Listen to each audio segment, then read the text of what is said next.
বন্ধুরা, আজকের এই ভিডিওতে আমি দেখাবো কিভাবে একটি 12 ভোল্ট ব্যাটারি 14 ভোল্ট অ্যাডাপ্টার দিয়ে নিরাপদভাবে চার্জ করা যায়। এখানে আমি যে অ্যাডাপ্টারটি ব্যবহার করেছি সেটা 14 ভোল্ট আউটপুট এবং যথেষ্ট অ্যাম্পিয়ার রিডিং রয়েছে। অ্যাম্পিয়ার বেশি হলে সমস্যা নেই, কারণ ব্যাটারি তার প্রয়োজন অনুযায়ী কারেন্ট নেবে। প্রথমে একটা বিষয় পরিষ্কার করে নিই, 12 ভোল্ট লিড অ্যাসিড ব্যাটারি সম্পূর্ণ চার্জ হতে সাধারণত 13.8 থেকে 14.4 ভোল্ট পর্যন্ত প্রয়োজন হয়। তাই এখানে 14 ভোল্ট অ্যাডাপ্টার ব্যবহার করা একদম উপযুক্ত। বন্ধুরা, এখানে আমরা মাল্টিমিটার দিয়ে সাপ্লাই মেজারমেন্ট করে দেখব অ্যাডাপ্টারের আউটপুট ভোল্টেজ অ্যাকচুয়ালি কত আসছে। তা দেখুন ফ্রেন্ডস, এখানে আমরা সাপ্লাই মেজারমেন্ট করছি 14.35, তো আমাদের ভোল্টেজটি একদম পারফেক্ট আছে।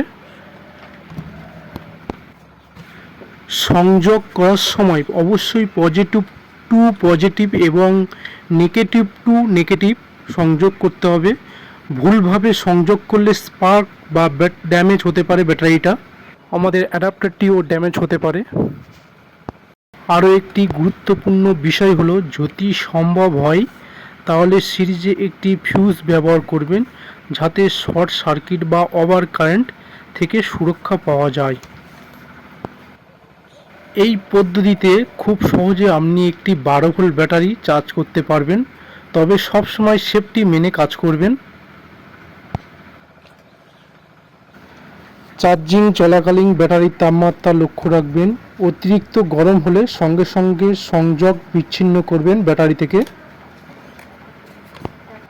ভিডিওটি ভালো লাগলে লাইক, শেয়ার ও সাবস্ক্রাইব করতে ভুলবেন না। ধন্যবাদ।